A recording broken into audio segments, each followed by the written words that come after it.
Hey, it's Marcia Pitts, the MSW coach. So it's Christmas. It's Christmas Day. And I woke up full of gratitude as always because when I tell you like the days that I am living in now, I dreamed of years ago. Specifically, the fact that I'm able to wake up on a Christmas morning, spend time with my daughter, talk on the phone with friends who are calling to wish me a Merry Christmas, and not have like lingering tiredness from the day before having to work and then come home and do all of the grocery shopping and do the last minute shopping because time poverty back then was really real for me, and then have the lingering like dread of I gotta get up and go to the job tomorrow morning. I am on cloud nine today, and today is a good day. Today is out. Every day is a good day. Let me be clear. But I really wanted to come on and talk about like how after years and years of working low quality, low paying jobs, I stopped looking forward to the holidays and because I knew that I always had to work on them. So what is the point of getting excited about a holiday when I have to work, right? And so because of that, I spent a lot of years really suffering from deep resentment about like my life as a whole and the fact that I couldn't even get a job where I could be off for the holidays with my daughter, with my family, with and just to enjoy life, right? And so I have released those and now I'm moving into this era where I love the holidays again. I used to love the holidays as a child. And as a young adult, when I didn't work, and Christmas is my favorite holiday of them all. So I'm really enjoying it. And I really wanted to come on just to say, like, when you get you one good job, I always tell you that.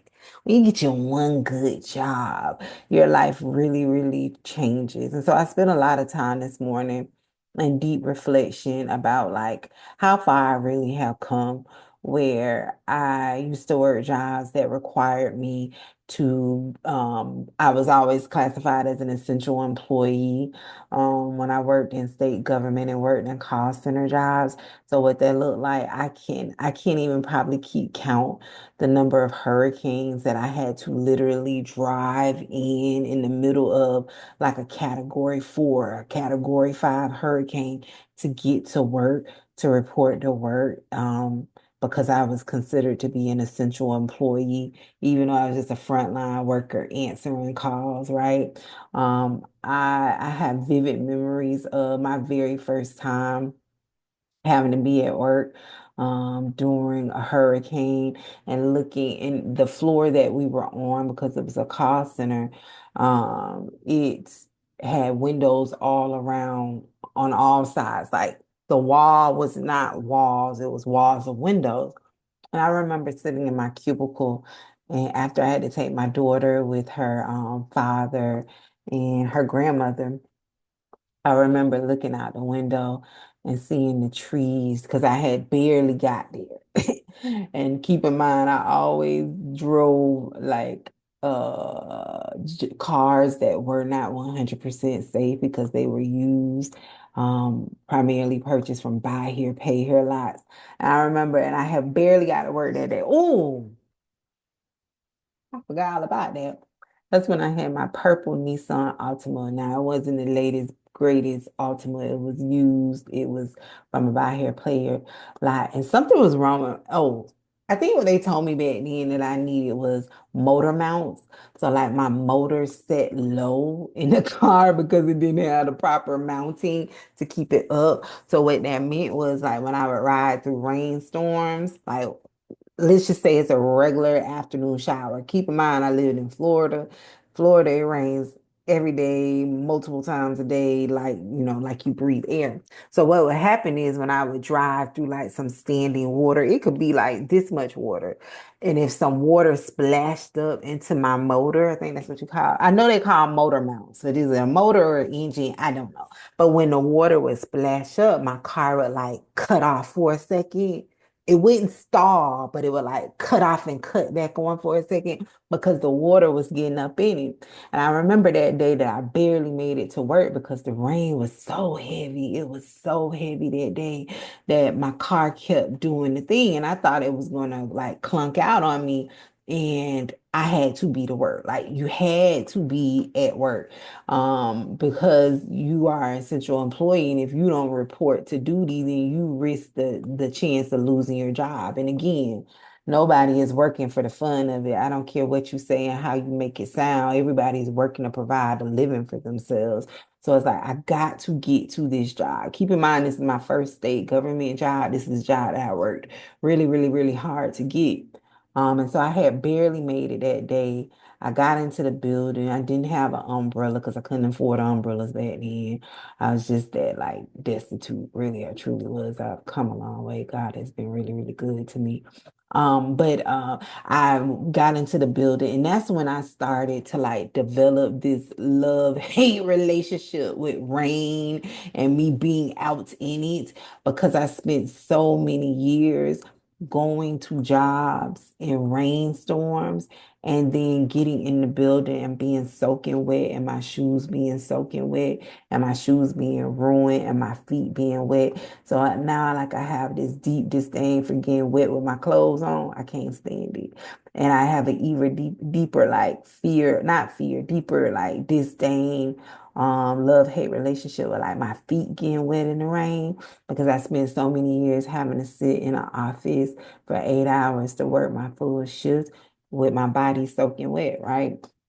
And so this morning was reflecting on that time, like I am so glad. I used to pray for these days where I didn't have to go out in natural disasters, where I didn't have to like go to work during a holiday. I have so many memories of everybody being off, right? Again, not so much regarding my extended family, but just my immediate family, me and my daughter.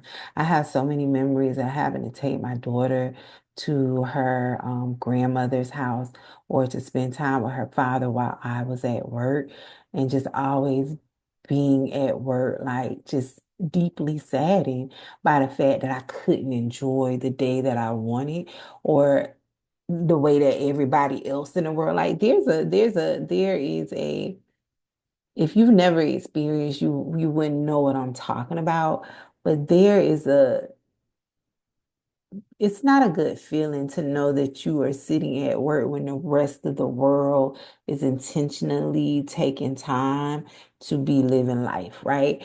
I used to feel that when I would be at work on the weekends and people would be out and about and taking the kids to the soccer game and doing the grocery shopping. And me, I'm sitting at work and I would have to get off work and do all of those things. I used to have a lot of like, um, mom guilt associated with the fact that I couldn't do everything that I wanted to do with my daughter, especially on the weekends. And if I, and even if I worked at night, so like I even had a time, because if you're new here, you don't know that I've worked multiple jobs, like basically all of my younger, all the way up until like the last 5 years. So even when I would intentionally get overnight weekend jobs, because I always worked multiple jobs to make ends meet, I would still be too tired when I would come home during the day to prepare for the next shift. So I would spend the whole day sleeping. I have vivid memories of when I worked at Yellow Cab and I worked overnight. And like I remember making the distinct decision, like I am not gonna sleep my days away because I worked part-time being at Yellow Cab, being a dispatcher. And I'm just talking. I ain't got no notes. We just reflecting. We're giving gratitude. And so I would work Friday night and Saturday night. And then I would come home and Saturday morning and Sunday morning. I would sleep the whole day away. And because I was getting my sleep, like you always sleep at night, I slept during the day. And I remember after like a year or so of doing that, I was like, this is not going to be my life, right? And that's when I got my first job before getting my state job. And that's when I realized like I'm gonna have to do something different because there's no way in the world. And plus I worked a 9 to 5. I was in a AmeriCorps at that time. And like even though my money was good for where I was in life at that point, I was like, I'm missing out. I have a diminished quality of life. I didn't have the words for it back then, but I remember waking up one Saturday and I was like, I cannot live my life like this. Like, I want to be out in the world doing things. I don't want to be sleeping to prepare for the next work day, right? And so I share all that because today I spent a lot of time in just deep reflection, talking to God about how far He has brought me and how good things are, as far as like I can really sit in a place and enjoy the holiday, right? And it also made me reflect on like my macro jobs leading up to this point because I'm now full time in my business. And it's like I remember my first macro job and having all of the holidays all paid, right? I remember my last macro job working with the oldest think tank in Washington, D.C. And they literally shut down the whole operation, really, technically after Thanksgiving all the way until after the New Year. But really a lot, really like also during like the weeks between Christmas and at well after the New Year's. And I remember, going through those jobs and experiencing those long periods of time off and realizing like I ain't never going back. I'm never going back, right? Once you see it, you can't unsee it. And so I really wanted to come on and share uh some insight on like your job quality really determines the quality of your life, not just inside work, but also outside of work. And that um yes, pay is important. No one's working for free, right? However, there are also other things that you have to take into account. Um,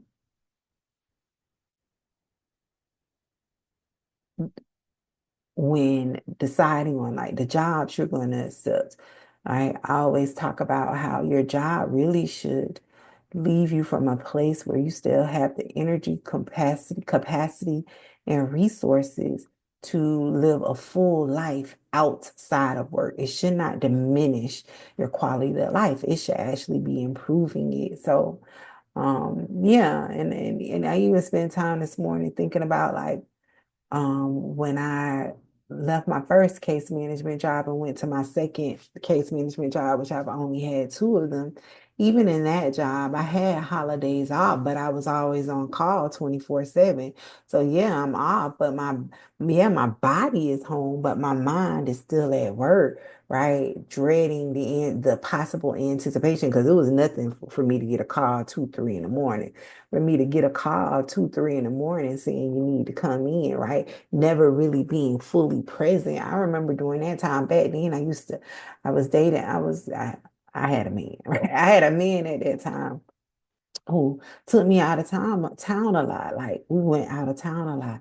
And so the weekends where I would rotate to be on call, and plus he lived out of town, right? So the weekends where he would where I would be rotating, or I think we used to do it was only a two-person team that I led. I think we used to rotate it monthly. So the month where I would be on call, I couldn't get too far from home base because the shelter that I managed was infamous for the alarm going off at 2, 3 in the morning, and I had to show up. So even though I was off, technically I had a first job. Well, I think that's like my second job because my first case management job, I had days off. But even though it's like my second job where I had holidays off finally, I emotionally was still at work. Right?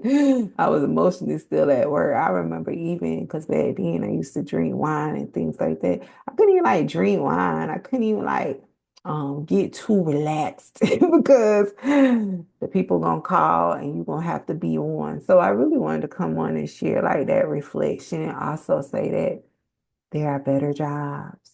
right? There are better jobs out there.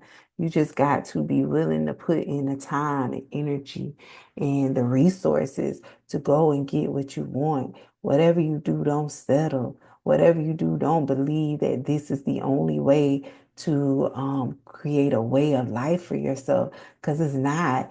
You don't have to overwork yourself in low quality, low paying jobs. You can have a good quality of life, right? And so I just wanted to come on and share that. God is so good. Um, my daughter is cooking. She did all of the grocery shopping and she's cooking Christmas dinner. I was responsible for baking the turkey thighs because I love turkey. If y'all don't know, like I eat turkey 365. And so I was responsible for one dish and I almost didn't do that right because if you don't know, cooking is not my my ministry, but my turkey thighs are in the oven.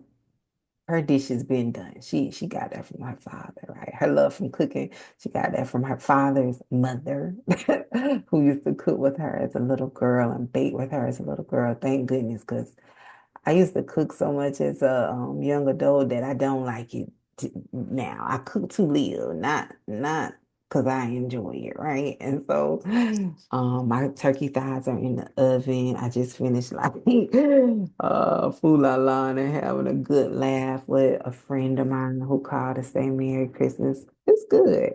So I hope you are enjoying your holiday. I hope that wherever you are enjoying it. Even if you're by yourself, I hope you're having so much fun that you forget your passwords when you get back to work and you have to call the help desk to help log you back in. Turn off the switch. Merry Christmas. I'll talk to you later. Happy macro career planning. Bye.